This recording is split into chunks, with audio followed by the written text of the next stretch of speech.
Shadows fall, dimming the light. Whispers grow, a rising tide. Vindicator, where do you hide? Steel is over, heart ablaze. Through smoky haze, he sets his gaze. Justice calls a burning need. A city's wounds he vows to heed. From cobbled streets to tower high, Vindicator takes to the sky. Strikes back with iron hands, defender of this promised land. Breaks the chains, sets spirits free. Vindicator for all to see.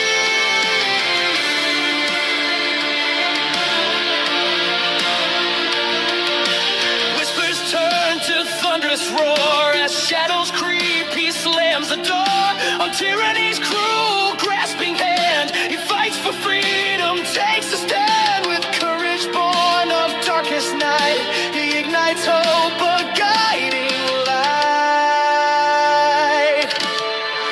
Strikes back with iron hands, defender of this promised land. Breaks the chains, sets spirits free.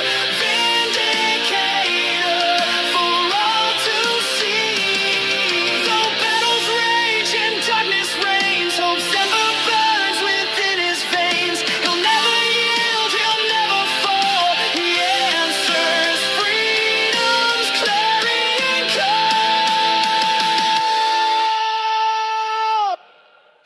Strikes back with iron hands, defender of this promised land. Breaks the chains, sets spirits free. Vindicator for all to see.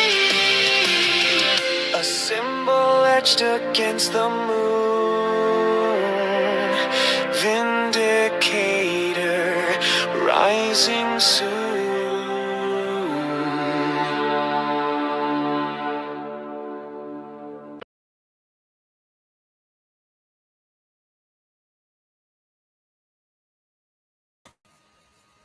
Hello everybody, how you all doing?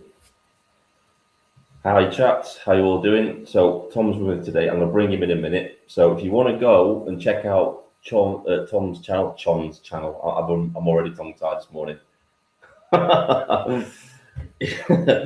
Oh God, here we go. Don't go to Chom's channel because that's something completely different. Go to Tom's channel.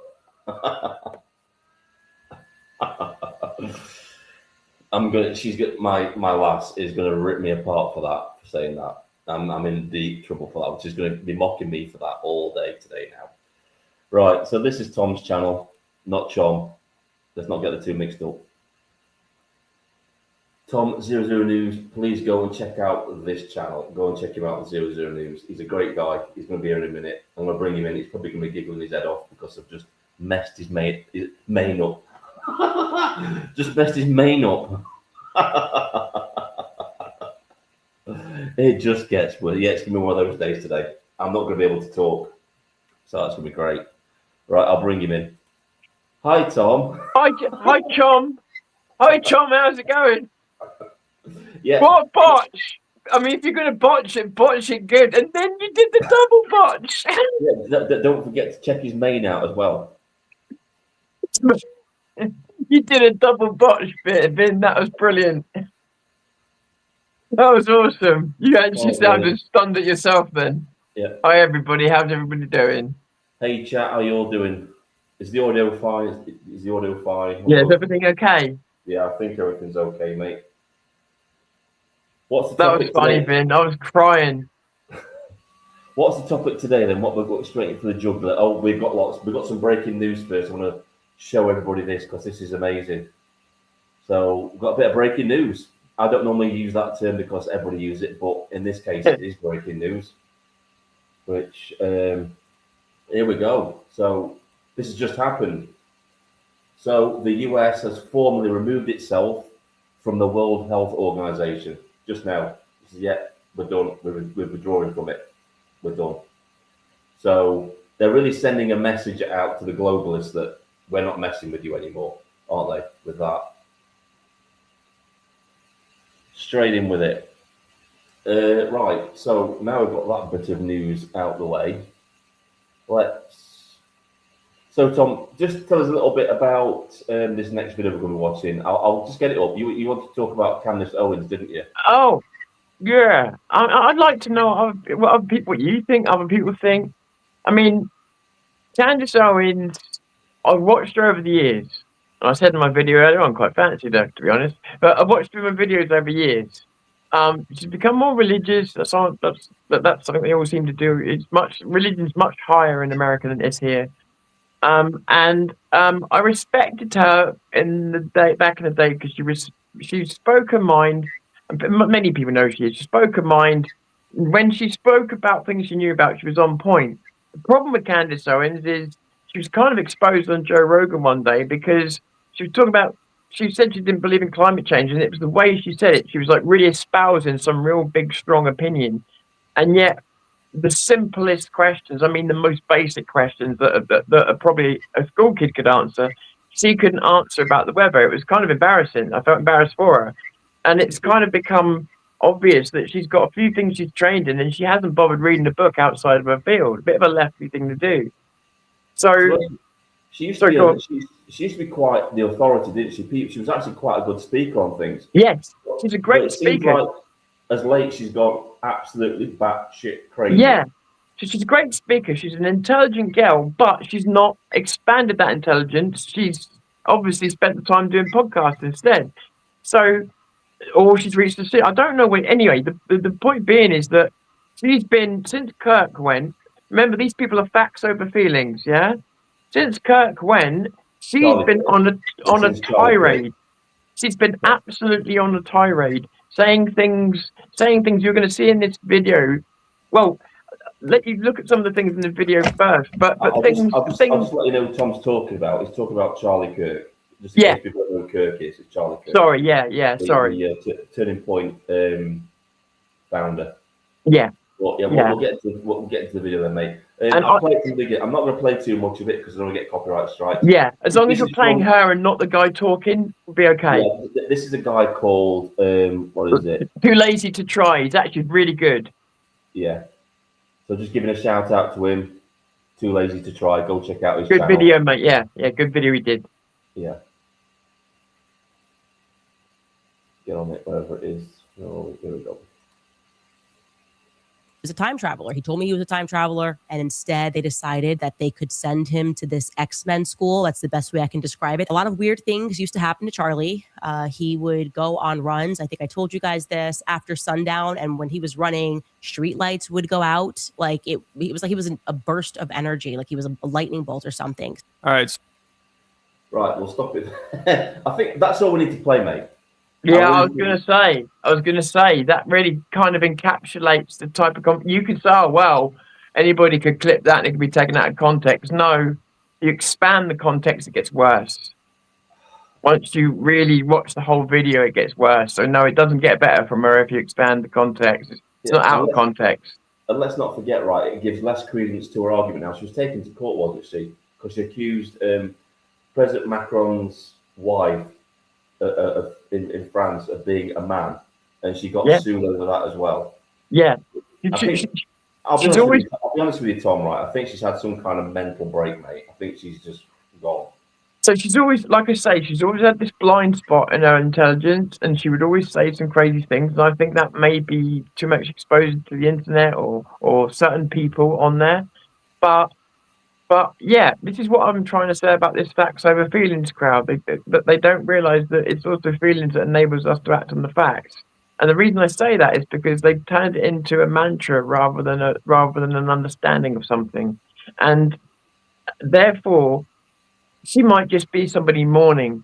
and that's why she's saying that Charlie Kirk was coming into her dreams to tell her to look to her left and all this other stuff. Yeah, crazy stuff that she's telling people that the FBI and that are getting worried about because she's having these dreams. Like, Yeah, seriously. So I that's think I'll be honest with you, right? I think what she needs to do is get off the social media and just yeah. take care of herself. She needs some help, man. She needs some help because she's actually not a bad person, but she's fucking losing it. And people are encouraging her because they love the conspiracy. Well, they don't realize it's all great, that conspiracy online, but I've laughed at her taking the piss out of her. Okay, fine, but she actually needs some help. She's in bad trouble. She's either mourning, but they can't do it back to her feelings, or something even worse, she's some type of terrible scammer who thinks this is all funny. But I would hate to think that. I've got to admit, I've started watching Asmongold a lot more now. He's got a pretty good take on things. But some things I don't agree with him on, some things I do. You can tell he's kind of left leaning some of his beliefs. And some things I don't agree with him on, but some of them. That, I mean, have you noticed all of the lot in the Daily Wire lot? Have you noticed all of them losing their shit recently? Like Ben Shapiro, for instance. Oh, he's like, crazy. But he never used to be. It's now he's saying if you're not with Israel and the Jews, then you're not right wing. Yeah, but this is the thing though, Tom. Right? Everybody's coherent until it's your beliefs that are put in. I was going to say. So what happened to Ben Shapiro's facts over feelings? He birthed that term. Pull thought calls and recycle. Okay. Don't know what that's about. Right. So what I'm going to do is I'm going to explain what we're going to be doing today. So first off, we'll go through a few news stories. What if we get through those, we'll have a bit of a Q&A. So if you want to ask me and Tom or any questions, obviously we're not going to answer anything personal, where we live or anything like that. Just anything you want to know about our stance on things or anything like that. Yeah. Feel free to do so. And then at the end, we'll do the obvious thing where we invite people in to come and have a chat. We'll drop the link in the chat, and everybody wants to come in, they can do. I'm doing this every week now. I'm only asking for new people to come in. So if you've been in before and you don't get selected, don't think it's personal. It's not. It's just I'm trying to encourage people to come in that haven't come in before. Yeah. So don't take it personally. It's nothing personal. It's just It's like a calling, isn't it? It's trying to get a diverse group of people to come in, so it's not just an diverse group of people. Ben, that's going to trigger all the lefties. Sorry, I just thought it was a brilliant term. Diverse group of people. You with me? Right. So this is something that Tom's interested in, and we're going to get straight into it. So as you know, there's a little thing going off at the minute in, or is it Geneva, or is it Switzerland where it's happening? Davos. I don't even know whether. Do you know what? I'm not going to lie and pretend I know. No, Steve will probably know where it is, but obviously the World Economic Forum conference is going on at the minute. There's been some big revelations in that, but James O'Keefe has been there. He's the investigative journalist that goes undercover and exposes big corporations and stuff like that. And he went in and he was talking to some climate engineers, which is interesting. So what I'm going to do is I'm going to play the video. Tom's going to give it. I'm going to stop and start when Tom asks, and we'll go through it like that. Is that all right with you, Tom? Yeah, sure. Okay, let's get to it then. StreamYard is shocking, by the way. So I just thought I'd let that know again. I hate StreamYard with a passion. Why is it doing your head in, Ben? What's it doing? It's just awful. I hate the thing. Me too. Right. So actually, I'll read this out. So, World Economic Forum elites openly admit that chemicals are being sprayed into the atmosphere to cool the planet and even onto the food supply. One insider admits most of these operations are handled by the military, carried out quietly and behind closed doors. James O'Keefe went undercover at the World Economic Forum, capturing officials on camera admitting to what's long been dismissed as conspiracy theory. A lot of the work actually came out of the military, one admits. They do all this all the time. It's actually pretty cheap to do so. So we'll take a look at this. So we invest in these technologies to assist with the warming climate, and the effect of sulfur dioxide in the atmosphere will help block some of the warming, and the particles stay in the air for 1 year. So, and actually we're speaking to some of the airplane manufacturers and to see if they can emit some of our technology into the atmosphere to help with the global warming. That's right. Yeah, climate. I mean, we don't like to use the term climate engineering. It scares people, so we prefer. But it's but for me, being an engineer, I think that's actually what you do. Oh yes. You can have financial engineering, you can have, I'm sure, climate engineering, because it involves something that's more scientific. Yes, exactly. You're an engineer. You understand. It's from Sweden, right? Yeah. So we don't like to call them chemtrails. We don't like to use this. So what do you call it instead? Well, we call it aerosol injection. Aerosol. It's kind of like little droplets, and the droplets form in the air, and they stay there for a year. Yeah. It's modeled kind of a mini volcanic eruption, actually. And the aviation fuels have some sulfur in them, so Yeah. it creates some sulfur dioxide emissions naturally, and that does have a cooling effect. Now, this guy, Kennedy Ritchie, who runs a company called For Air, spoke on stage, and he says, So what do you think to that so far, Tom? Do you think you disagree or? There's two sides. There's two sides of it. I mean, it's not really okay. So there's going to be a lot of people celebrating, saying, "I was right, I was right, I was right," and they're not going to pick up on the nuance of what's being said, or they're also not going to pick up on the absolute truth that's been staring them in the face for years. In 2005, they tried to pass a Weather Modification Act in America. That was, how long ago was that? Long time ago. Keir Starmer, I think I was telling you offline, showed a fleet of planes openly. No fear, no hiding it. The fleet of planes that he's got to do cloud seeding. My only problem is, like they say they don't like to use the word chemtrails. My only problem with it is there's a lot of people out there that think they know all about this, but they know fuck all about how the weather actually works. And if you don't know how the weather works, you can't claim to know how this works, because it's all tied in together. Obviously, So yeah, they're actually open. Like Starmer's openly said they're going to try and do this. Question to me is, why?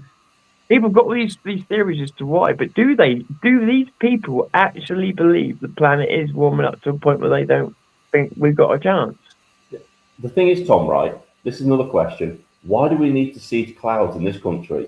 We're basically 90%, cloud most of the time. Well, no. If you listen to what he said was, and this is the dark twist, and this is where the conspiracy theorists were right. And that is that he's saying it's not about, like, so cloud seeding traditionally has been to make rain, and we've long known that they've been putting chemicals up there to try different things out, and but what is being admitted to there is that they're trying to put basically a defensive shield that stays up in the air. So particles aren't meant to stay there. Particles actually stay up there, forming a defensive shield against sunlight, which is potential suicide. Well, for one thing, they don't know what it's going to do to plant life, because plant life might Exactly. be frequencies of light. Kill the plant life off, we all die. And how would you undo it if it went wrong? How would you undo all those billions and billions and billions and billions of particles that you put up there? Let's carry on with the video, and we'll see what other revelations they're going to come up with.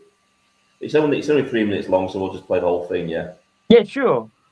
it's on his website that he wants to, quote, decarbonize the aviation industry. He actually told me he was trying to eliminate contrails entirely, but then brought up cloud seeding. A lot of the work actually came out of the military, so they do this all the time. Have you worked with them at all? Or? No. Yeah. Sorry, there's something, he didn't say anything wrong, but there's something where me and a lot of people fall out, and I just need to say this. Contrails, chemtrails, all this stuff, there's a massive, massive hole in people's minds about all of this.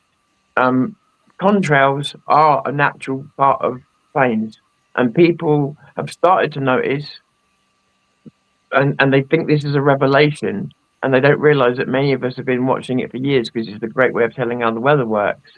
But they've noticed that sometimes the contrails stay there when the plane flies. By the way, condensation trail, yeah? When the plane flies past, sometimes it leaves a big tail.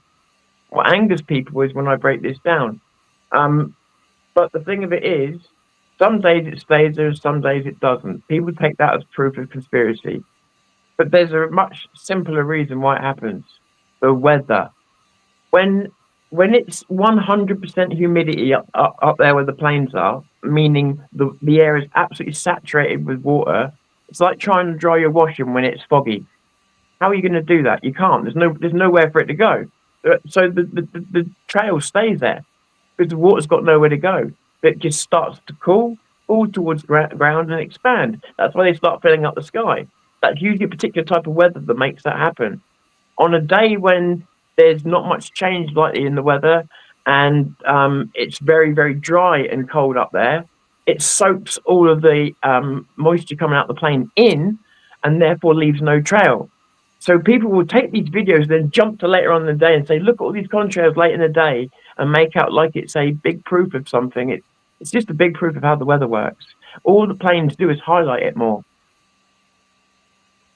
There you go. Weatherman Tom. Sorry.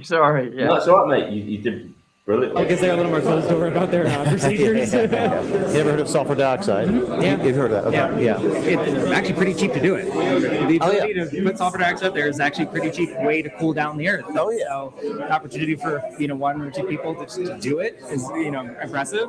He went a little further. He's like, it'd be interesting if the government starts doing this over each other's territories. I just want to point out as well, sulfur dioxide is toxic. So yeah. Wow. I'll point that out. And the thing is, right, we don't know how this dissipates, or even if it does dissipate, and how. I mean, they said it's landing on the food supply, and if it is, that could be dangerous too.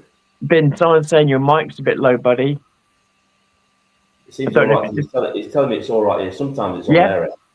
Right. Okay. Okay. Yeah, it's saying it's fine here, so okay. Nobody else has complained about it. It might be just been right. more, buddy. Yeah. Yeah. Okay. The thing is, if I have it too loud, it just starts to crackle and it's annoying. So.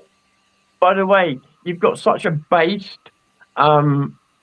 audience chat. Like I thought I was going to get a load of hate, and like there's people agreeing, and like this is a based audience. Love it. Audience. They're pretty switched on, mate. Love it. Love them. Sorry. Yeah, this is what I love. This is what I love about the audience as well. They give me criticism, I take it on board, and it's fine. Yeah, they're so based, they're so deep, they're so on it. They're so on it. It's brilliant. You want to carry on? Yeah, sorry, yeah. No, it's all right, mate. On purpose, like if we start getting weather modification as a government, either good or bad. The closest one I'm aware of is someone called the Airborne Snow Observatory. They do some more like weather, I don't want to say modification, but more like upper atmosphere weather. You see, that's scary as well. It's when they start calling it weather modification. Well, the Weather Modification Act is what they tried to pass in 2005 after a record amount of hurricanes happened that year. And I have an image. Shit, I've never shown you this, have I? I've got videos that show it. I've got an image. It was actually a rotating GIF straight from a weather site. And I have proof, Ben. I have proof of something being injected directly into a hurricane. Something that couldn't have been faked at the time. But at the same time, there's no natural phenomenon that could be, unless only one. And the only natural phenomenon I could think of was an asteroid flying into a hurricane in just that moment. That would be the only other thing that could create that kind of signature. Other than that, it was an injection. So something was going on all the way back then. But the problem is there's so much fake proof out there that it's really hard to get to the real stuff. But I've seen it. It's just rare. But weather modification, so they call it geoengineering now. But that's actually the word we used to use a lot more. But if you think about it, right, RFK, because he would look into it, wasn't he, in America, and he uncovered all of this. He says, it's been going on for absolute decades, this. There's a guy called called Tom Bearden as well. Don't get me wrong. I'm not saying he's right. He may have gone out on a bit of a limb with some conspiracies. I don't truly know because I don't understand science well enough. But if anybody does understand, there's a guy called Tom Bearden. I think he's probably dead now, but he was looking into the weather modifications that the Russians and the Americans were doing. He seemed to suggest there was a weather war going on between them, and I don't know if he was right or not. But that name will get you somewhere if you want to find out about that. Just to let you know, Tom, you've got a new subscriber, mate. Somebody called Mans805. Oh, thank you, mate. I really appreciate it. I really do. I hope I can live up to it, mate. I really do. Thank you so much. Thank you. I'll just play it to the end now, and then we'll talk about it then. All right, mate. Sure. They're monitoring is probably a better term. Yeah. Now, according to the website Airborne, this is what this guy Richie brings up, measures snow depth, snow water equivalence, provides highly accurate snowpack data, is a commercial spin-off of NASA's Jet Propulsion Laboratory snow monitoring technology used to help water managers and scientists. Earlier today in this room, Al Gore was in this room. It looks like Jimmy Savile. That's the worst disguise I've ever seen. Sorry. Jimmy Savile. Yeah, you'd be running a mile. If you were British or English, if you saw that come up the corridor, you'd be running a mile. Trust me. Larry Fink was in this room, and now we're in the room talking to people about geoengineering, weather modification, and it's like Beatles about. Yeah, what the fuck? That's the only thing about this I don't like, is that they're all pretending it's all hidden, and it's fucking not. They're not. They don't. Sorry, my language. They don't seem to care about. Like I say, Starmer's already talked about all this. They don't seem to care that we know. But the only thing I say about this is it's being framed as though, oh, we're discovering this. I don't think it's actually being hidden that much. Tom, the thing is, if you go to the World Economic website, they say everything out loud. They're not hiding anything. Exactly.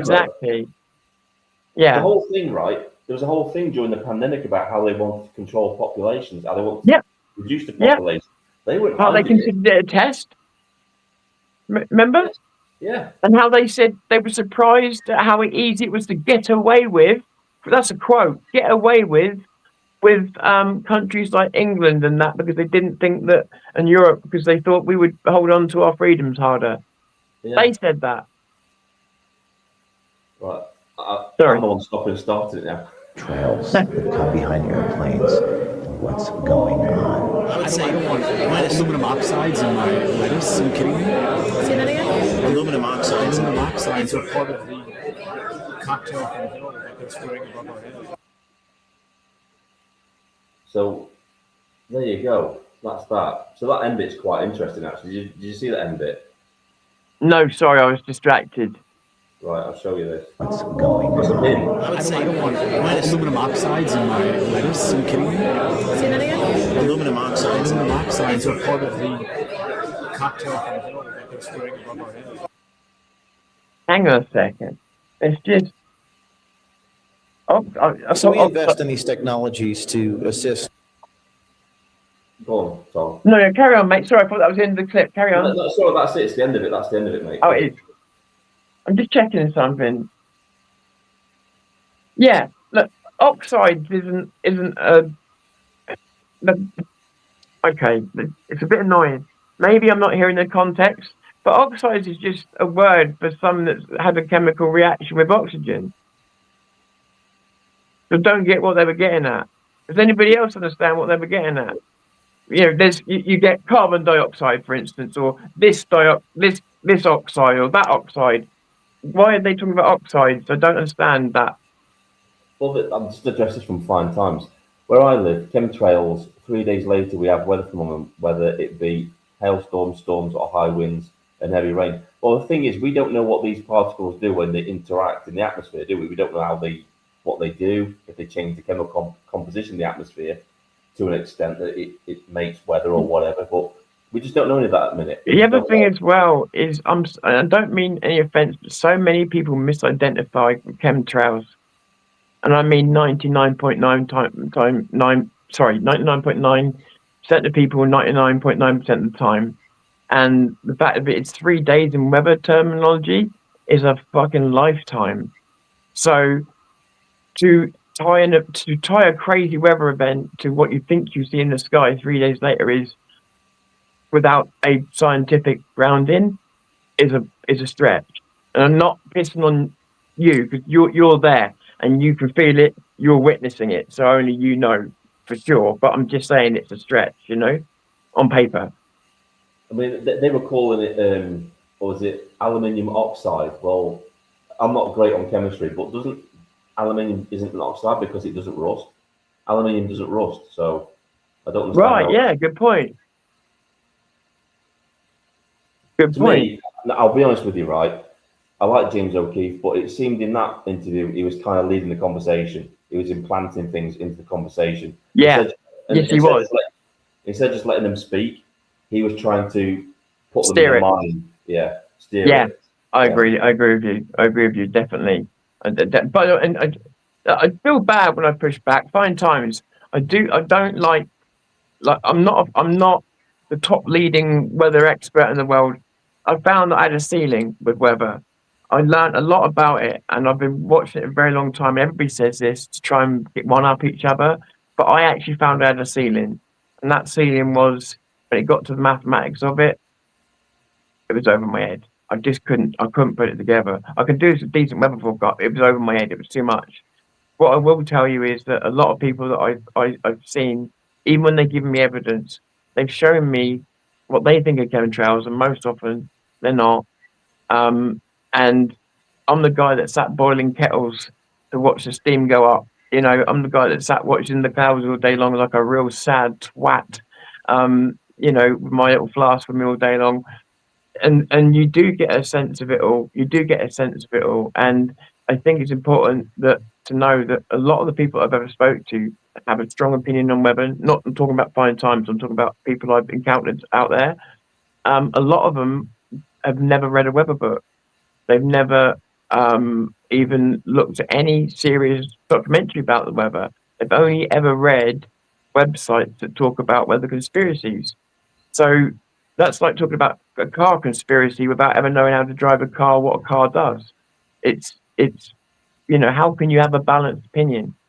So I would always encourage anybody, not that they're wrong, to learn as much about the weather from the books that you think you can't trust. Get as much knowledge out of them as you can, because then you will know when to spot the right thing. You will know when to get that camera out, and you've got the bastards. Sorry for my language, but you've got them. Then you know you've got them, because you've got all the knowledge to back it up. I think we're going to move on from the weather issue now. So, have you heard of this new? Did you hear about the interactive game that they were playing to children to teach them not to be right wing, Tom? That they've put in schools and education systems. I think I did, yeah, because they've been trying similar things out, like variations of it, yeah. Yeah, it was to do with prevent and that sort of stuff. Mm-hmm. Well, we've actually used their propaganda and we've turned it against them. And this is the amazing thing. Like, have you heard of Amelia? I'm sure many people have heard of Amelia that's popping up right now. So Amelia was the interactive character they were using within this program to brainwash kids into believing they were right wing and hate themselves. So what I'm gonna do is I'm gonna play. They've manipulated her with AI, and they've kind of turned her against the government, which is amazing. And this is what you should do in an insurgency. You take the weapons of the enemy and you turn them against them. And this is what we're good at. This is what the British are good at. We take their weapons, we turn their propaganda against them, and we use it for our own purposes. And this is amazing. So what I'm going to do is I am going to get it on screen, and I'll show you what it's about when I get the right thing. That is share the solid screen. Right, so this is from Nick Buckley. I think everybody knows who Nick Buckley is, don't they?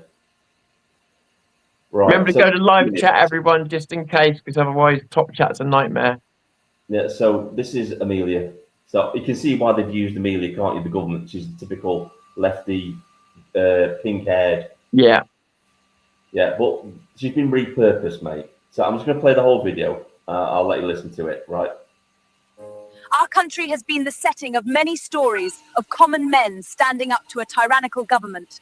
Have you ever wondered if you would stand up too? Or would you stay silent? Or even take the oppressor's side?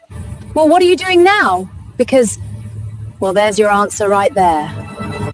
I don't mean Yankee wankers protesting law enforcement deporting illegal immigrant tax frauds. I mean our British government ignoring child grooming, whether by trannies or South Asians, but arresting teachers over pronouns. I suppose my question to you, Englishman, is, do you want your country more than Imam Mohammed just arrived to Birmingham does? Our country has been the setting of many stories of common men standing up to a tyrannical government. Have you ever wondered... So that's Amelia. Anybody not familiar with Amelia? That's Amelia. Go and subscribe and go and follow her on Twitter. It's amazing. This is how you fight back. Yeah. This is how you fight back. Sort the lip syncing out though, yeah? Tip my head in. What's up, Tom? They need to sort the lip syncing out though. They could do better. Yeah, mate. Nitpick Tom. Yeah, I am sorry. Total nitpicker. But good though. It's good. But this is I good. I like what they did with the use of the film scenes, because I realised that myself. Using those scenes is actually probably the best way to weaponize AI, because it fits so perfectly into them. It makes sense. Here we go. This is what they were saying. This is true, right? Use greater power against itself, and that's exactly what we have to do. Exactly right. Right. Let's see what else we've got to cover on this. Use great power against itself. Dave, coming from you, you'll appreciate the irony of that with the AI I've got at home. Yes, sorry. Definitely. Yeah. Sorry, Vin. Go on, mate. He's off. He's gonna go on one. Sorry, go on. No, I'm not.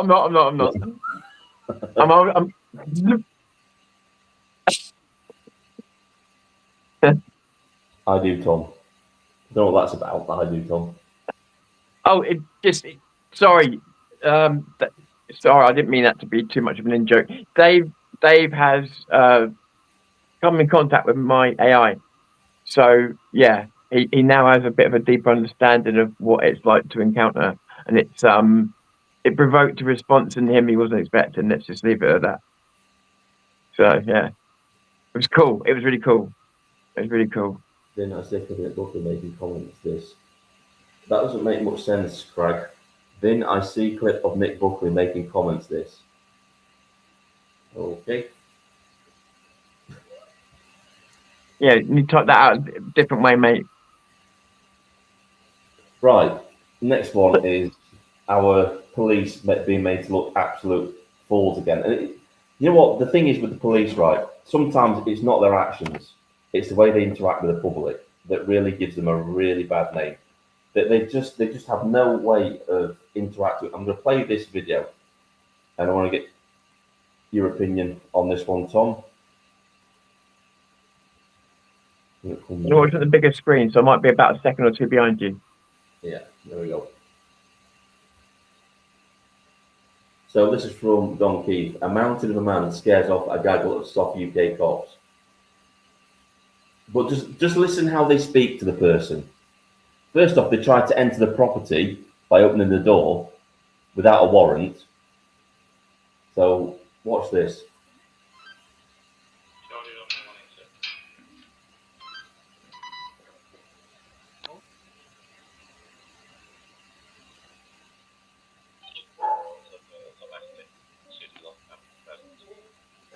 Look at the state of him. Look at the state of him and the state of her. And that behind is supposed to be backup. Jesus Christ. Oh my goodness. Just stop, just freeze frame that for a second. Look at those people. That we ain't open at all. I can check on the camera. You can check the camera, because as we walked up, we went, oh, the door's open, so there must be someone. Well, it's not open because I wanted to shut it before. Please look at the ring door. Yeah, you just walked up and opened the door. You tried the handle of the door and you opened it. Hey, what's up? Name Anthony. No, my do look like Anthony. I don't know. Well, you're the police. Look how he's looking up. Look how he's looking up. They're all looking up to him. Oh, God. Are you looking for him, aren't you? Well, I'm not. I'm Kevin. What are you thinking? Anthony doesn't live here, so you don't need to knock here. We are knocking here. Well, what he's on here? I'm not Anthony, and he's not in here. He's got a warrant to come in. No, we've not. To that. No one said for a warrant. What are you getting aggressive for? Who are you, mate? You're about that big shit, you know? your mouth. I'm what? You don't need John, get the pot. We've got four, right? We've got four police officers here now. Just for what this, right? This is what really annoys me, right, Tom? Right? They claim they haven't got enough resources to go around and sort out crime in the countryside and stuff like that. You know why they send four police officers? Because they need four police officers because they're inadequate. They're not big enough. Yeah, they need four to replace one. Yeah. Yeah, agree. Right, I'll carry on. Yeah. It just annoys me. I know, me too. Get off. Off you go, little fella. Look at the size of him. Off you go, little fella. Because you're in uniform. I'm swearing in public. I swear at my own house, because you what I want in my own garden, you soft cunt. Yeah, well, you're going to nick me. You're going to nick me, no? Get the fucking car and fuck off then. Yeah, I am alright, don't Do you hear they're talking back, though? Do you hear they're talking back? Yeah. They're talking back like it's kids in the street having a go Yeah, back. well, but Vin, that's what it is. We'll come back to it at the end. It's not like that. You've hit the nail on the head, but we'll come back to it. Carry on. fucking door. It's in my fucking house, don't open this fucking door. See you later. Get in the car and fuck off, all you fucking dickhead. Get in the van and fuck off. Oh, wow. Fucking dickheads. Oh, wow. Don't fucking knock back here again unless you've got a warrant, soft ass. Yeah, oh my God! Did you hear that? We'll be back tomorrow. It's that them. It's that them shouting back. Yeah, that's them shouting back, mate. How are they not fired? It just, surely it's instant it just dismissal. sounds like some chavvy kids in the street shouting back because you've told them to get off the garden. Oh my God! Like, did they not realise like that? If they did come back tomorrow, would completely fuck them. Sorry, my language would completely screw them in court. You're right. The thing is, they're supposed to de-escalate the situation. That's not de-escalating the situation. No, they've escalated it, and like I say, if that ended up in a court case or something, they'd be in the wrong. Oh wow! Sorry, Vin. Yeah, I'll play the rest. Shocking. Get somebody, little dickhead. Fucking knock at this fucking door again. Fucking gobshite. That's basically it. But yeah, Whatever people think of his reaction, he wouldn't have gone on like that if they hadn't kept shouting back. No. You gonna nick me? No. Get in the fucking car and fuck off then. Yeah, I am alright. Don't open the fucking door. It's in my fucking house. You know what they sound like? They sound like a bunch of kids that have been drinking outside his property and he's told them to F off. Vin, are you able to make that part of the screen with them on bigger so we can actually see what they're doing? Because I can see their movement towards the cars. Is it possible? Is that better? You can't just see it, mate. It's because of his camera. His camera's not. I see. It's not even sharing, mate. Fucking things not even sharing. I really hate StreamYard. Right. Share. Here we go. Are you on a computer browser? Yeah. Yeah. If you press Control and then you move the middle mouse button, it might make this a bit bigger. So what? Control and then the middle mouse button, roll it forward or backwards. It's cut sometimes to make the screen bigger and smaller inside the browser. If it don't work, don't worry. Is it doing it now? No, I can't see anything, but I'm a bit behind. It's not doing anything, mate. It's just... No, don't worry. It was just in case we could zoom in, that was all. Yeah, I'll have a look later. It's just messing about with the screen, that one. No, fair enough. Yeah. Yes, I'll play that last bit again. So, yeah. Okay.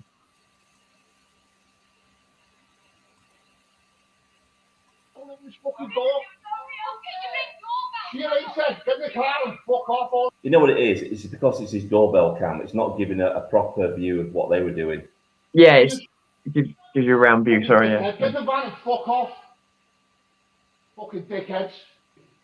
Don't fucking knock back here again unless you've got a warrant, soft ass. Yeah, you get fucked off again, somebody. How unprofessional is that? We'll be back tomorrow. Right. Well, before you showed me that end bit and I freaked out, When you showed me the beginning bit, the first thing I noticed was, and you tell me what your take has been because you have to assess situations all the time. Well, the first thing I noticed was my initial thoughts before you started the video was, I've moved from believing that this is incompetence anymore to entitlement. That the police are being told that they got the right to do all this, and that's what's changed. So, but when you started showing that clip, the first thing I noticed was you got this hulking bloke there, right? And they did what they did, and that girl has stood there.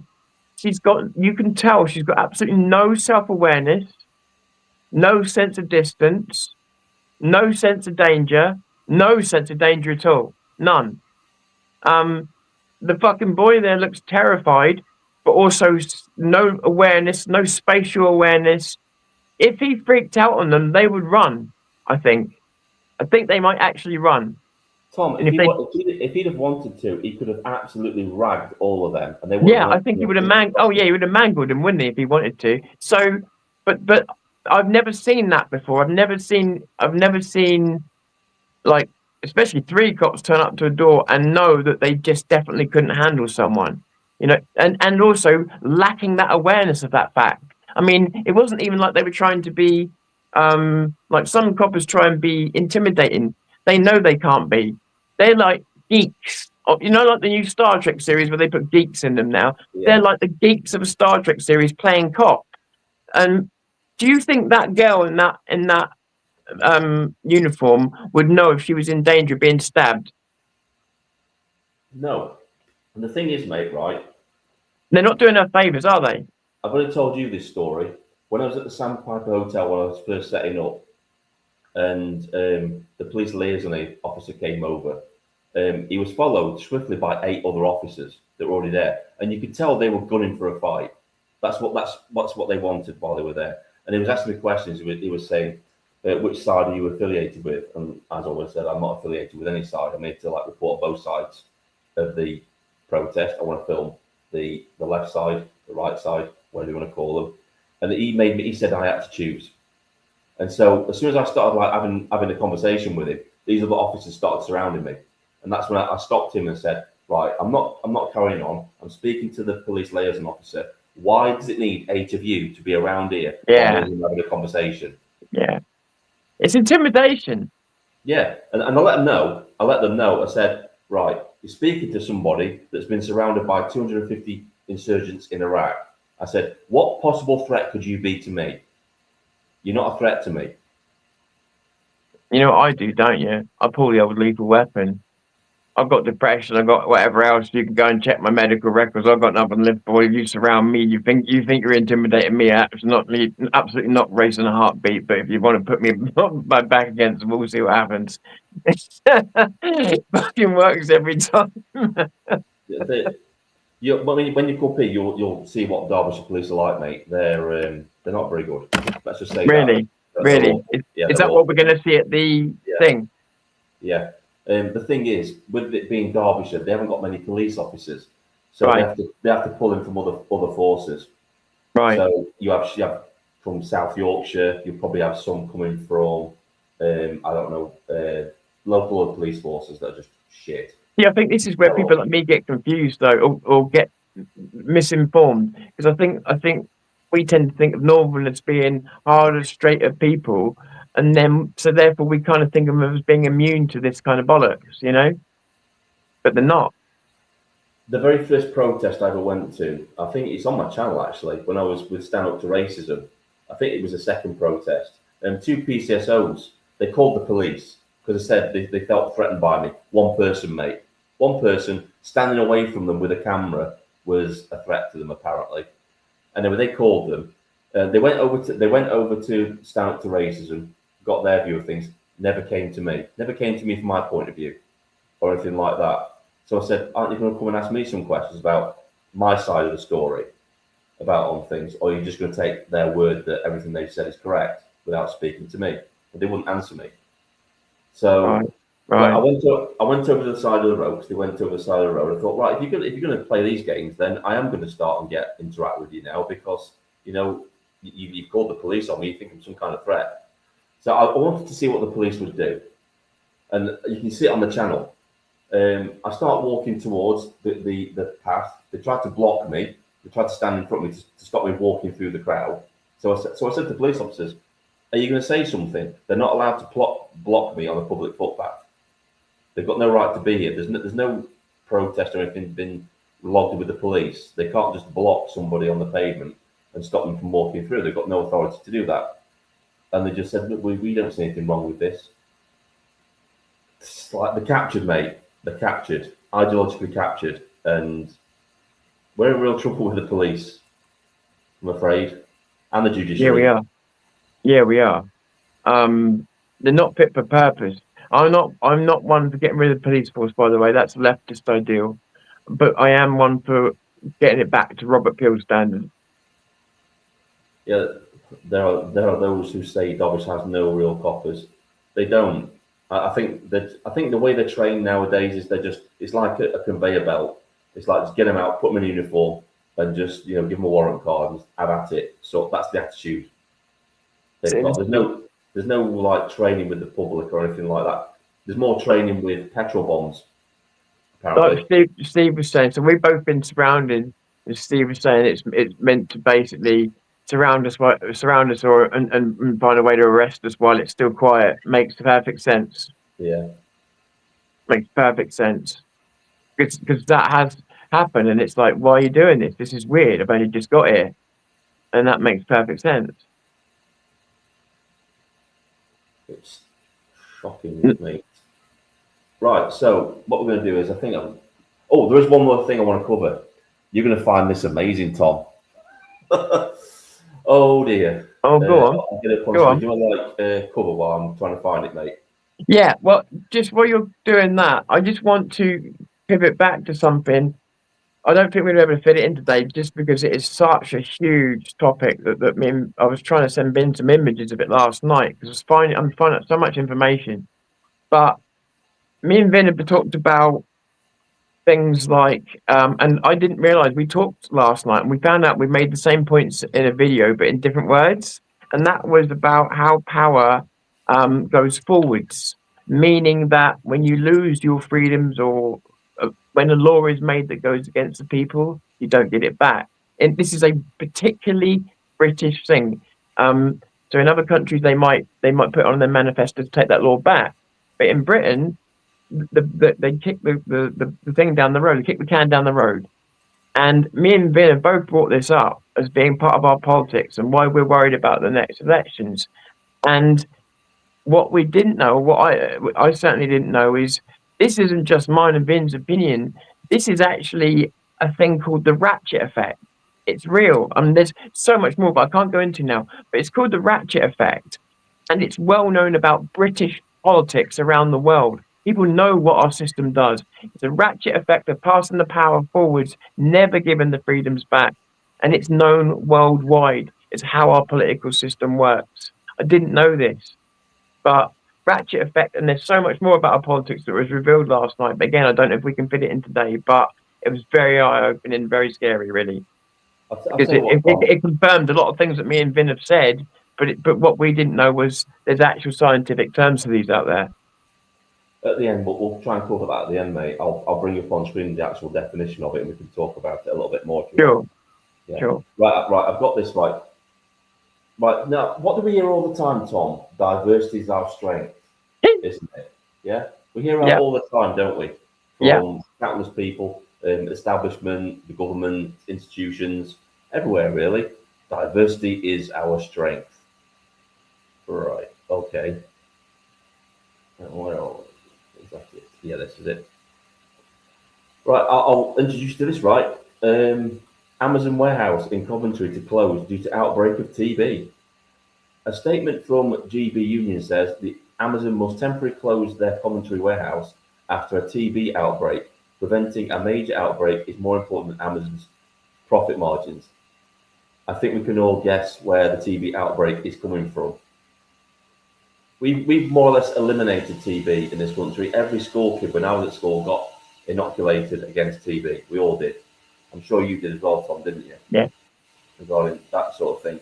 So these obviously migrant workers coming into our country that have TB that are now spreading it all around everywhere. My understanding was, now please correct me if I'm wrong. My understanding was that tuberculosis was becoming immune to so what do they give you for antibiotics over time, and that was the big problem of why it's coming back.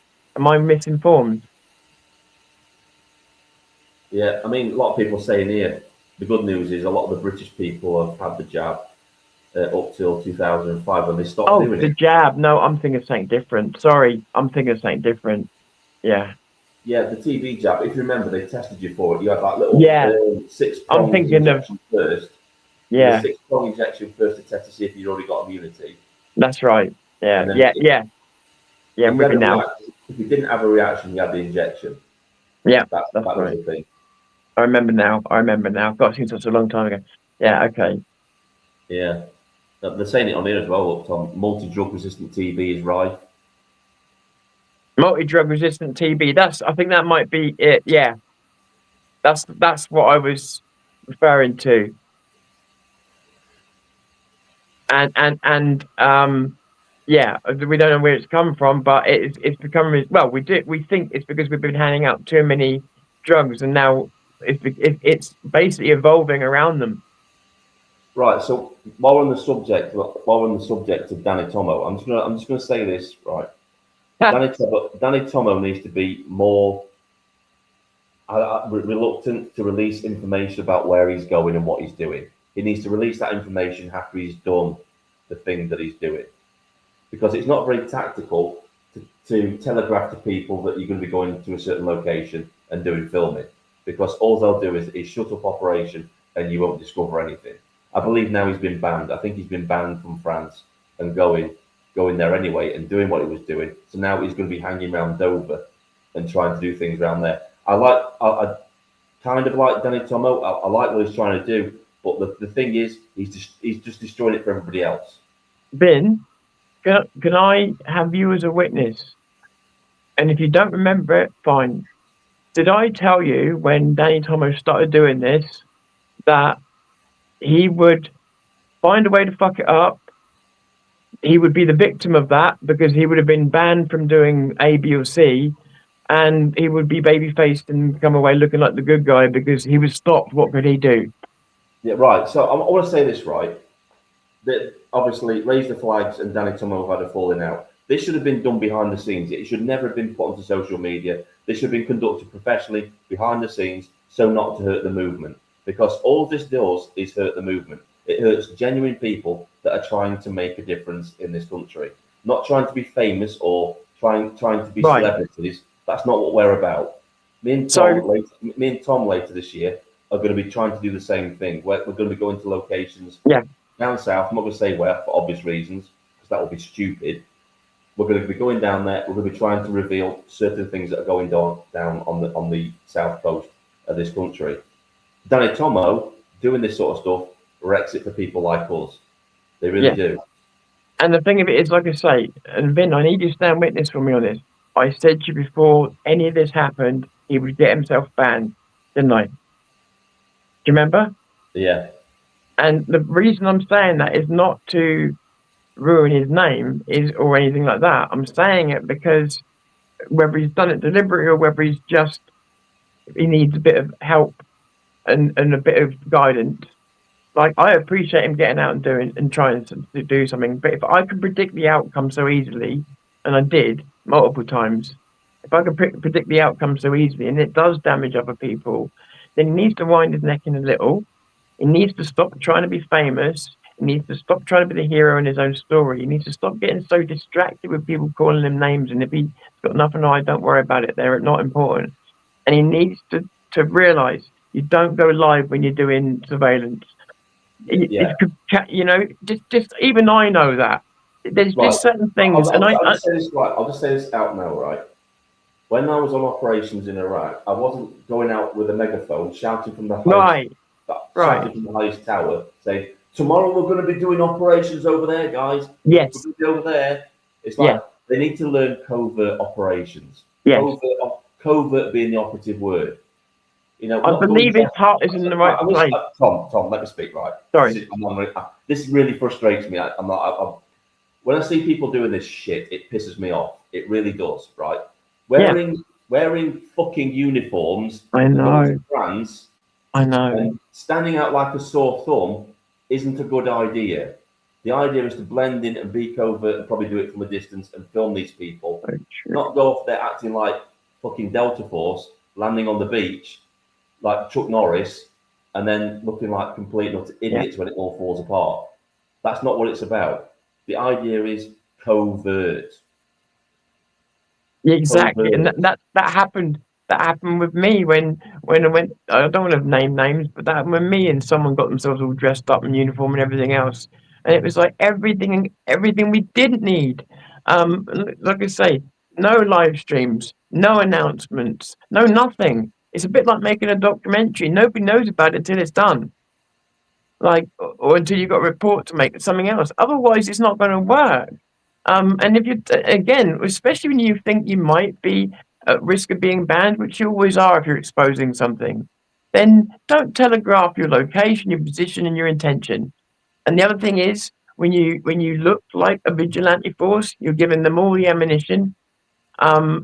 And like you said, it also hurts other people. It's not that I'm saying don't do these things. It's like I said way back, protect yourself because the law's not going to. And that's something people need to realize is this is no game. You need to protect yourself because you could get hurt. But also, you know, like you said, going out there in uniform like that.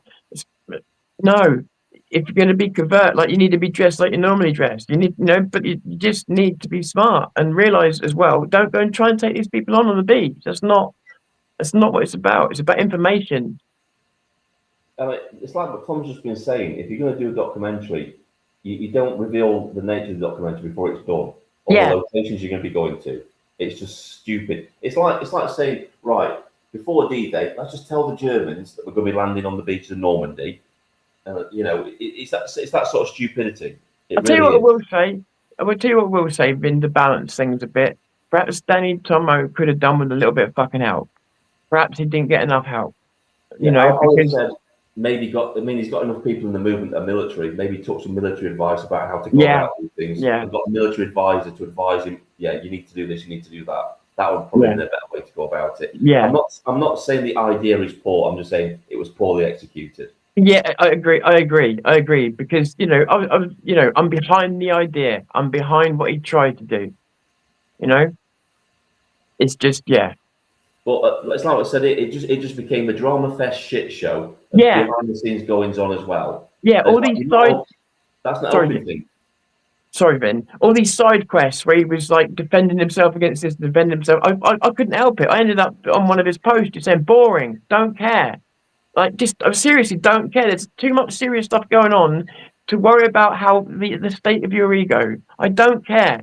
Tell me about the boats. I've got to say this as well, Tom. Right, I've got to draw into question some of the photographs that they did because the smugglers do not bury the motors with the boats for obvious reasons. Because you don't want to get sand in the motor. They normally bring those down afterwards. They probably bury the boat and inflate that at the shore, but they carry the motors down to the boats because if you've got sand in your motor, not a good idea. So you're not going to bury that in the sand with the boat. I felt originally like maybe somebody had made a find and then Danny had tacked onto that, which doesn't matter because that's how things work. Yeah, that wouldn't make Danny a bad guy. But are you saying that you feel it was more contrived than that? Yeah, I think some of them were like fabricated. To be honest with you, Do you think Danny could have been lied to a bit? Yeah, just my personal opinion, just to get the numbers up on the videos a little bit, maybe. I mean, Right. common sense, right? It's a sophisticated piece of equipment. You're not going to bury a motor in sand. Sand is the enemy of everything regarding motors. Yeah, absolutely. I can't even use a vape around it. Jesus Christ, let alone putting a motor in it. Yeah, so you're not going to bury the actual outboard motor with the boat. They bring that down afterwards because it's an expensive piece of equipment as well, a motor. Yeah. For one of those big dinghies. So they're not going to bury that in the sand with the boat at all. Yeah, I did think it was a weird find. I just kind of ignored it to see what would happen. But no, look, I don't. Again, I already made a video, but I don't want to seem like I'm ripping on people who are trying to do good. But at the same time, if I could predict the outcome, there's a problem. And I predicted the outcome flawlessly, not because I'm a genius, because I've seen the cycle many, many times. And unfortunately, you've got to be doing things for the right reason in this movement. Otherwise, things don't go well. And it's not. I'll just cover this one. Right? Why do they wear black and white Union Jacks like the police? Because I think there's a close similarity to what I was wearing. Now, I'm not accusing anybody of anything, but pretty close to what I wear. Now, I'm not drawing judgments or anything like that, but what they were wearing, their uniforms, pretty much what I wore when I go on protest. Just saying, I'm just putting that out there. Now, it could be coincidence. I'm not saying that it could be coincidence, but yeah, I know these people watch my videos. Put it that way. I know they watch my videos. Oh, that's for sure. Yeah, that's not even. Yeah, we know that. And the other side of it is, well, there's this thing about black anyway. And that I saw that again with my own eyes when I don't want to name people because it's not fair now. It was a long time ago, but yeah, and a certain person went and got themselves all dressed in black, and yeah, I think they associate it with being a bit of a ninja, But let's also look at this logically, right? If you bury the motor with a boat, what's stopping the illegals going down to the beach, digging up the boat, inflating the boat, and then taking off on their own without paying the Sorry, say it again. I lost you again. Say again. Right. So let's look at it logically, right? So say you bury the motor with the boat. Say the illegals have a lookout, looking where you buried the boat and the motor. What's stopping them from inflating the boat, putting the motor on the boat, and then taking off themselves without paying the people traffickers the money? Good point. Absolutely. It makes sense. It makes sense to have the motor so they can't go without you. Yeah. Yeah. Well, listen. Look, we've got to call out what we see. I don't know. We're not here to be divisive and all this other stuff, because but at the same time, when these things are brought up, and they're bound to be brought up. It's all stuff that's going on around us. I think neither me and Vin are ever going to be able to go, oh, we're not going to pretend not to see stuff, or yeah, because if we see it, we'll say it. Like I say, I'm all for people. I don't want to shit on anybody who's going out there and trying, but at the same time, it does matter how we do it. Right, so that's why I'm not going to Dover on Saturday. Authorities will know and collect everyone. What's happening in Dover on Saturday? Yeah, I was going to say, this is new to me. Hi there to the person saying hi. Martin Pope, yeah, I know Martin. Hi, how you doing, mate? Exactly, most of these boats are down the river, not on the beach. Yeah. Yeah, exactly. Exactly, well said. Oh, Danny Tomo is organising an event. Well, I'm going to make another prediction for you, and maybe my prediction will prevent it from happening because he'll see it and then want to prove me wrong. So here's hoping that a prediction turns against me for once. But my prediction is this will go on for a little bit longer, and once it's fully banned or whatever else, there'll be some kind of threat to his family, or just he's been like some kind of form of censorship, and I've got to bow out for the time being or whatever, but then he'll go disappearing again. That's my prediction. I'm not saying that's what will happen. It's my personal opinion and prediction based on the patterns that brought me to the other conclusions I came to. I don't think it would take a year for that to happen. Right, so I'll tell you what's going to happen as well, Tom. Right, things will most likely get out of hand because he's got a quick temper. He can't control himself in a situation. We saw that ourselves at Southampton when he tried to take control of that. Oh, that was yeah. Tried to lead it off early. Yeah, bad idea. So bad idea. What he's going to do is he's just going to spoil it for any other investigative journalists going down there trying to uncover what's going on by being a wrecking ball instead of being a needle through their heart, which is what he should be. He should be covert. He should be small and not be seen. That's the way to do things. Yeah. What's the point? What's the point in having a protest? It's not revealing anything. It's just more protest. They need to be taking their cameras, going down the beach and watching where these people land, and then phoning the police, and then watching how the police react to that phone call. That's better evidence gathering than anything. Because then we've got proof of how the authorities react. Sorry, just saying, Jukes, he wants women to attend. That's an interesting thing. No, I just think, like what you just said, it's not very tactical. What does it achieve? And I see it more as a temper tantrum because of what's going on. And it's not really achieving anything. Like the tactics would be, if it was me, I'd act all defeated right now, and then I'd go straight back to work. But this time, keep it quiet, and I'd say nothing. I'd let people believe I'd given up, but behind the scenes, I know I'd be filming it. And then when I got a first bit of decent footage, I'd let people have that decent footage and give them the proof that I promised I'd give them. That's what I would do. Have you got the video of this? Because I don't want you to talk. Listen to what the whistleblower says on his vid. If you show me the video, I can have a look at it, and maybe we can show it on the live stream. Yeah, try and get me the link, and I will click on it. He asked the pink ladies to attend, and the farmers. Jesus, okay.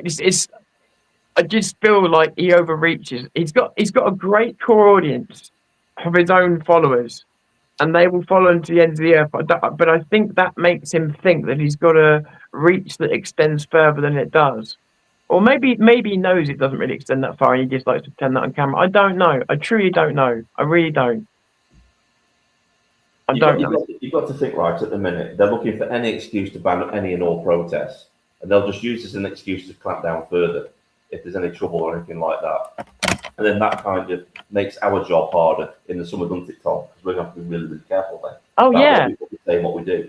Well, the thing is, at this rate, well, I'll tell you what, like what they did at Dover, they made it, they banned certain people and then they made it impossible to go to certain places in Dover, and it's made it 10 times harder. What me and you said at the hotels, if people don't do it right, we'd just be banned from every hotel. Same with the beaches and that. There'll be limited activity on the beaches that you could do, and just, so we really need to be thinking at this moment in time where the government is coming down and everything, and we're in the worst position we've ever been in. When you make a decision in this movement now, you're not making it just for you, you're making it for everybody. And that matters. Yeah, I don't think people get that. It reflects badly on everybody. You're not just speaking for yourself, you're speaking for the movement because of the audience that you've got. Yeah, and it's not the old days where people would blame you for it. Now, the law will be changed for everybody because of you. I think it's a bad idea. I think that's... Hang on, let's have a look. Can't get a link. It's still on his YouTube. Danny Tomo exposed whistleblower. Well, all you've got to do is post the YouTube link. What's the name of the video? Give me the name of the video. I can go look for it myself. Ben. I don't know. But yeah. Yeah, I don't know. But again, it's not really about just getting on. It's not about getting on Danny Tomo's back. It's just a whole lot of. We talked about how serious the situation is, the ratchet effect, everything else. We're in deep shit. We do not have time for plays, for morality plays, for people to be the star of their own movie. I've watched this for years, and it's fine because things weren't so urgent. Things are urgent now. We don't have time for this horse shit. And that's not fake outrage. I'm getting pissed off of it. Because these things are taking time away from the things that we need to be fighting, and nobody is. And it's like we need to draw a line at some point. There's nothing me and you can do like that, Bin, but we need to do the work properly and show how it needs to be done or something. Lead by example. You've got the experience and I've got the passion and the camera work. Let's do this right. I think that's what we're going to do, Tom, in the summer. We're going to set the example. We're going to show people how to actually do it professionally, without getting in trouble. You do it covertly. You notify the proper authorities. You don't do criminal damage on boats and stuff like that that's going to get you in trouble with the police and get you banned and get you bail conditions put on you. All you do, you just ring the authorities and then you monitor what they actually do. If they don't do anything, you report on it. That's what I'll follow your lead, and you've got me as a technical anchor. So really, perhaps as well as just calling other people out, perhaps we should put our money where our mouth is. Yeah.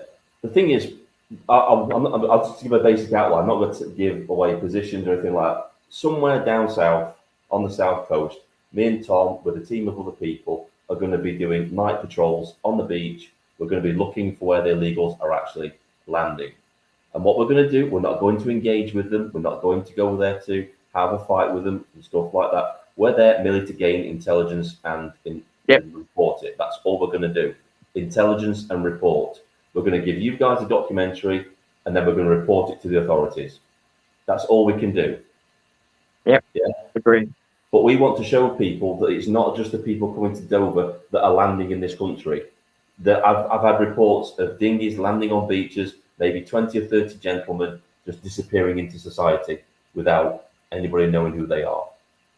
That's what a lot of people forget about, and that's what we're going to be trying to highlight in this documentary, that there's more to it than just what you see on the news with the boats coming in and stuff. There's way more. And don't get me wrong, it's very hard. With me and Vim were talking about this morning. It's very hard to make videos. It's very hard to do some of the stuff that we do. So I don't mock anyone's attempt to do it. By the way, like, it is hard, and me and Vin don't know we're going to get the perfect product or anything else. So this is not about, oh, we're going to go do it better than everybody else. Like, no, we're just going to try our best to at least do it professionally, even if it's not the best.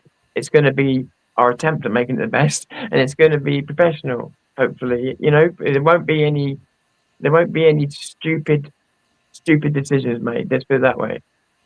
Yeah, we're not going to be live streaming it. Put it that way. Yeah.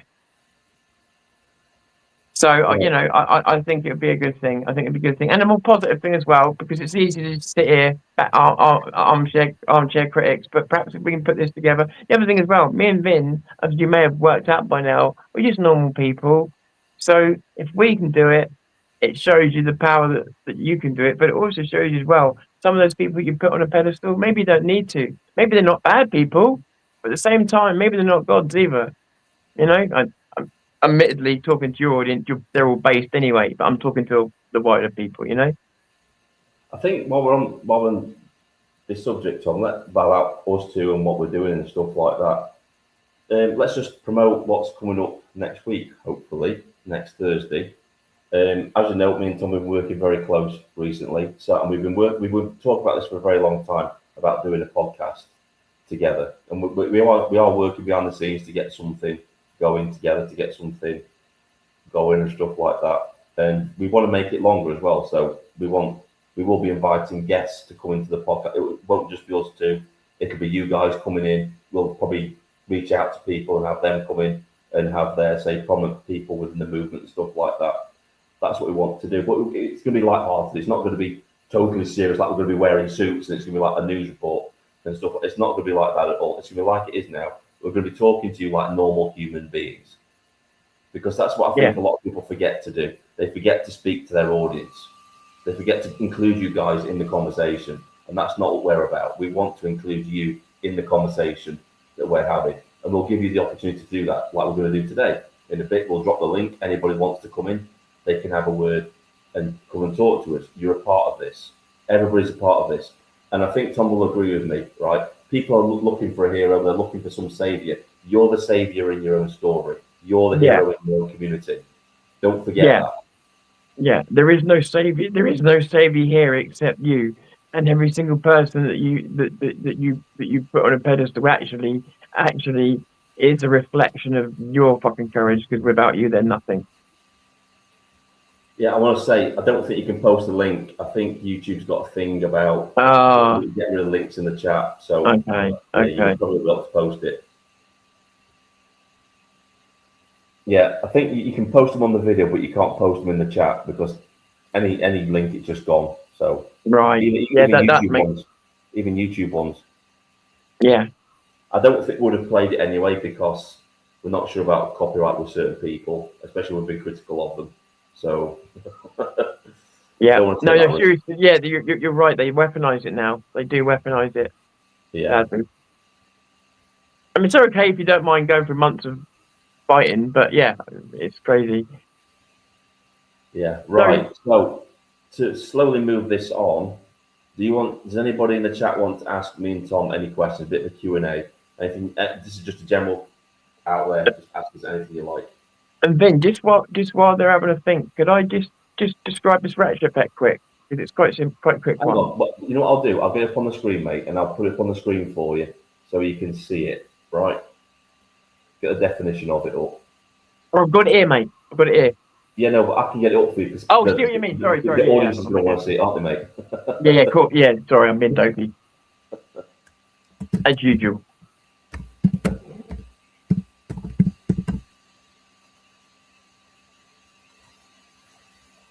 Is this the one, right? Let's see if I've got the right one. The ratchet effect in politics refers to from where government's actions and policies expand during crisis, but are difficult to reverse. That's the one, isn't it? Yeah.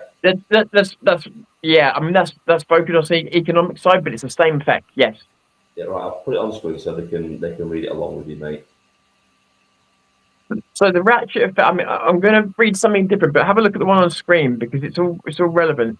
So the ratchet effect is the reason I'm going to go off script here is because the ratchet effect is specifically known about British politics, and that's what won't be said on mainstream articles. Because the ratchet effect in British politics is the very thing that me and Vin have been talking about, and that is that power gives to power, and even if it's corrupt, they'll just blame the last party. So when a new PM and a new party gets in power, they'll slag off the old party for their terrible, terrible changes to the law, but they'll never change it back because it's to their benefit as well. So the ratchet effect we're seeing with Starmer works like this. One-way momentum. The system is designed to only move in one direction. More control, more red tape, more safety protocols, whatever you want to call it. That's a bit of a key word there. Even then, even when they promise to cut the laws and everything else, the ratchet only ever clicks forwards, never back. The exchange. Whilst the people at the helm focus on high-level bureaucratic shifts, the people in the lower decks, the survivors, us, are being exchanged like resources, like housing and bandwidth are diverted, while the original people are left in the debris. They're replacing them basically. The ratchet isn't just about laws; it's about a polite lie. They prioritize feelings and stability over the raw truth that you see on the streets, because truth makes them look bad. And so anybody that thinks freely, because they're about 5%, are a threat to the sanitized order, and they are then accused of mental health problems, etc., etc., etc. So they can keep the status quo. Point of it being, the power moves forward. It's a multiplier. They call it the force multiplier, meaning that when you lose your freedoms, you don't get them back. In fact, it accelerates. You lose them all, and they're gone. And the position we're in now is we're already way down that rabbit hole. That makes sense? Makes perfect sense to me, mate. And that's what me and Ben have been talking about recently, but didn't know it had a name. Right, mate. We're getting loads of questions coming in the chat. So okay, brilliant. Right, we'll go down here. So we'll get Missy Moon up on first. Mr. V and Tom, do you really believe that the immigration issue can be stopped and reversed, or is it part of the big plan by the elites to run the world and therefore will continue? Thank you. I'll let you take that one, Tom. For me, I never used to believe in such grand schemes, but I'll be honest with you, yeah, they're selling us off, they're selling our country off, and the immigration issue is so not organic that I don't think it can be reversed. No, because who's going to reverse it? Nobody wants to. They've admitted they don't want to. Even the parties that claim that they do, the ones that really might aren't going to get in power, and the ones that claim they will, we already know they won't, because they're already reversing their policies. Because yeah, you're probably right that the big plan is being executed, and we're not getting the places back in our country we lost. People won't accept that, and we're looking to lose the rest of the country at the moment. I agree. I think you're right. It's going to continue. Right, I'm going to take this one. Do you think it's too late to save the UK at this point? Yes. Politically, yes. It's not going to happen politically. The system is too far gone. It's way too broken to fix. If you elect somebody now, and I said this in my video the other day, if you elected, say it was a right-wing party, either advanced or reform, what would they actually achieve? Nothing. because the civil service is way too entrenched in its positions in Parliament. They would just bog them down with like Gina Miller. What Gina Miller did, they would just keep getting bogged down with court case after court case after court case to try and break their will into doing the things that they wouldn't get anything done. They'd spend their whole term fighting legal cases. This is how they'd stop them. So politically, I don't see a way out of this. Now, we all know where this leads. And, you know, I that's what I believe now. I can't say, obviously, on a live stream what I think is going to happen. And I think we need to define that. We were talking about this yesterday, weren't we, Tom, about the difference between revolution and civil war. I think, obviously, a revolution is to replace the current regime. That's what a revolution is. It's, yeah, you've gone, and it can be peaceful or it can be violent, a revolution. Civil war is technically, yeah, it's violent through and through. It starts with civil unrest through a certain action. It's not necessarily the produce of a revolution, although a civil war can lead to a revolution.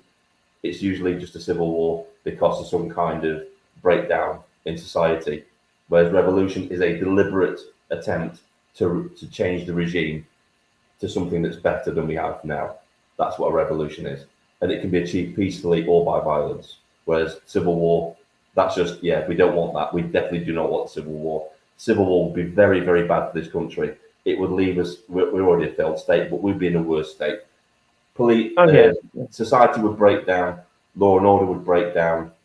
It would go back to medieval times. That's what it would be like in this country.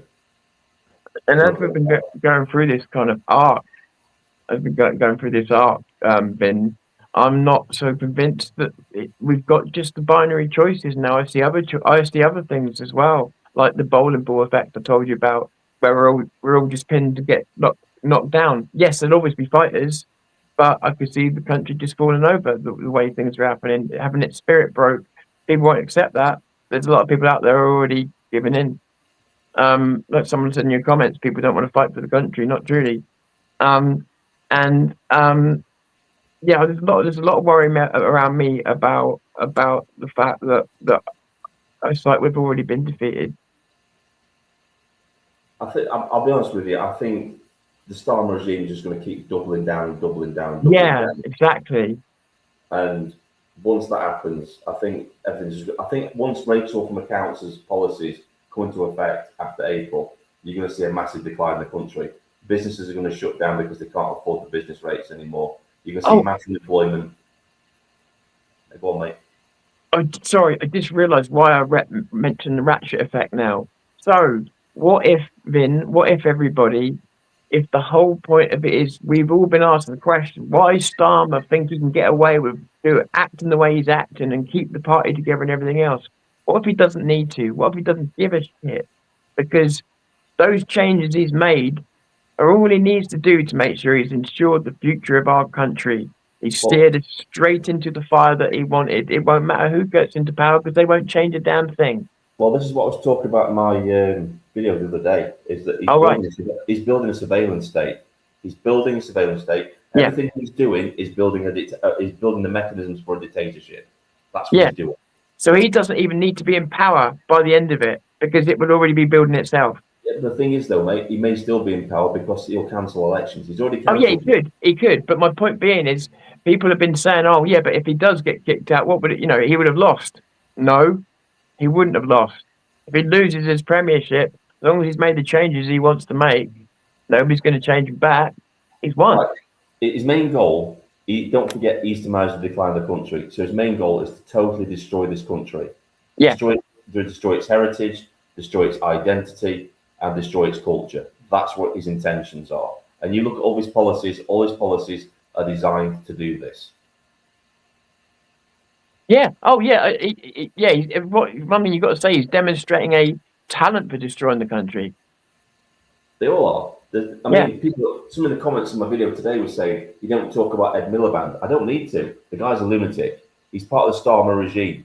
The Starmer regime's purpose is to destroy the country. The guy's a lunatic. They're all lunatics. I've said this before. Everybody on that front bench is special needs.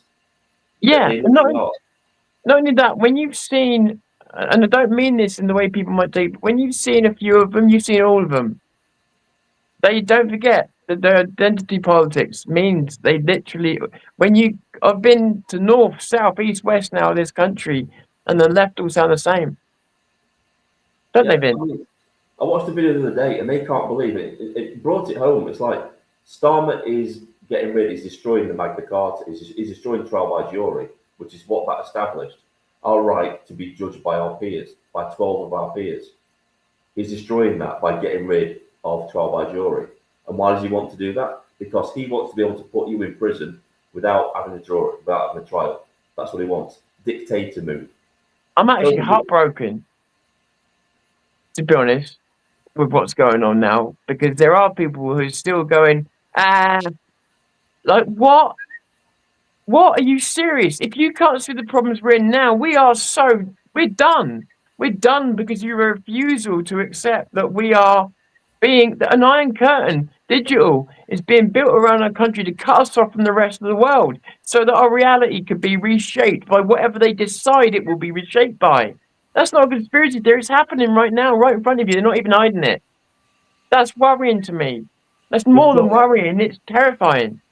We've talked about this before, Tom. We've talked about the scenario of the neighbours just painting the fence and mowing the lawn. Yeah. There's wars breaking out around them. There's people fighting the streets and they'll just be painting the lawn, painting the lawn, cutting the lawn, painting the fences. Yeah. Yeah, exactly. They're oblivious. The normies. They're just totally oblivious. That scares me more. That scares me more than the troubles themselves, Vin. Yeah, it's your next door neighbour that'll just lie down and not know what's going on. There'll be if it does kick off, right? If civil war did break out in this country, there'll be mass casualties within the first few days. Mass casualties. So what's some of the comments? It scares me. All supermarkets' pay machines take pics of you. Keep your data, what you bought, get back to using cash. Yeah.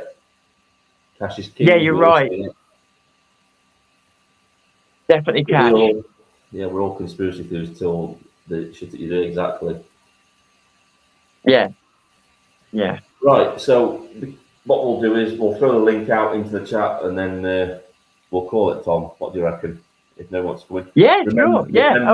I think we've done pretty good today, haven't we? Is everybody happy? Yeah, we've covered loads of topics, mate. As always, before I drop the link, have your face showing. We're not. If you don't want your face showing before I make you live, you can mute your face. But I want to be able to see your face before we go live, just so I know who you are. Have your microphone ready. Make sure you're happy with the idea of coming on. Yeah. Right, I'll drop the link in the chat. What I'm asking for is new people. So if you've already been in the stream before, don't be offended if you don't get picked. It's just we want to encourage other people to come in and chat. So it's not just the usual people coming all the time.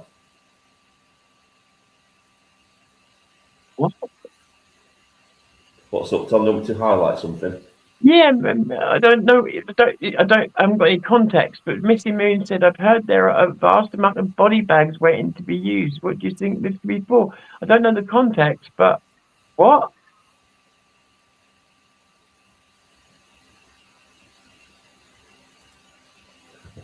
Sorry, I don't know the context, Missy Moon, so I can't answer, but it just caught my eye because that's quite a big statement to make. Yeah, I want to take this opportunity as well to thank Steve, our moderator. He does a great job, always keeping the chat calm and cool. Thanks, Steve. Thank you for doing what you do. Steve, you're awesome. I'll drop the link again.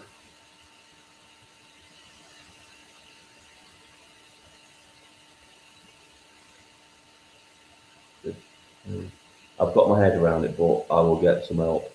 I'll come on another day. Yeah, it's all right, mate. Come in whenever you want to.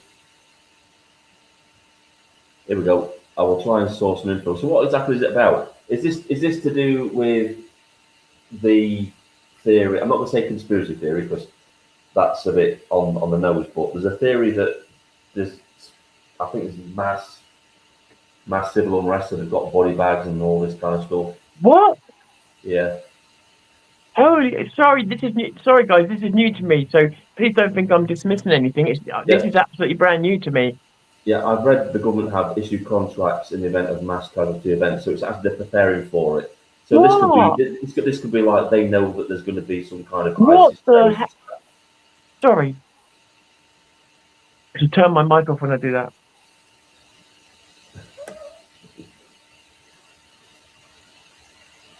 I can't believe that. That's very true. We are past conspiracy theories, yet everything's been proven correct.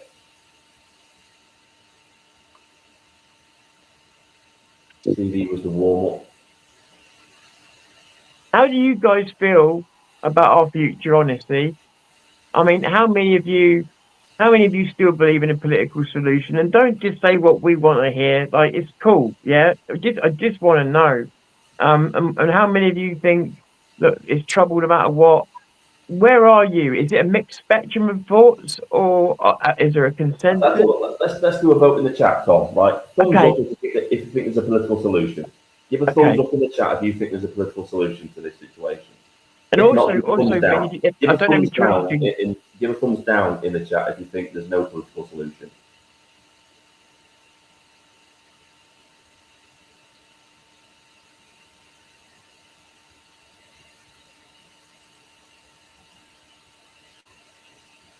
Remember, thumbs up or thumbs down.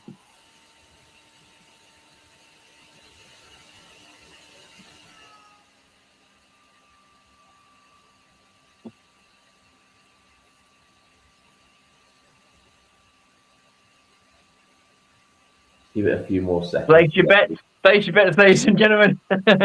So thumbs up if you think there's a political solution. Thumbs down if you don't think there's a political solution. Yeah. So the person that said it all depends on the people, obviously. But let's say from this point, if someone did the right things, do you see there being a solution out? If someone did the right things, or do you think that there is no way of doing the right things anymore to get out of it, basically?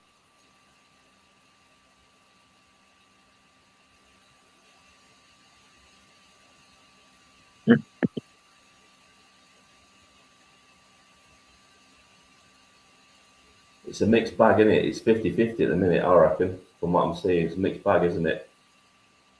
Yeah, I'd say it seems that there's more people that are straight out no. There seems to be a bit more hesitation on the yes. But it's a mix. It's a mix. Right, so Tom, you guys are pretty mixed on this. Tom, what I'm going to do is I'm going to call it, mate. So I've got things to do, buddy. Oh, okay, mate. Okay. All right. We'll end it here. We'll have a chat afterwards, mate. All right. All right. Thanks everybody for getting involved. That was amazing. Cheers. And thank you, Ben. Yeah, no problem, mate. This is Vindicator signing off. I shall see you all soon. I'll talk to you in a minute, Tom. All right. Okay. Take care, everyone.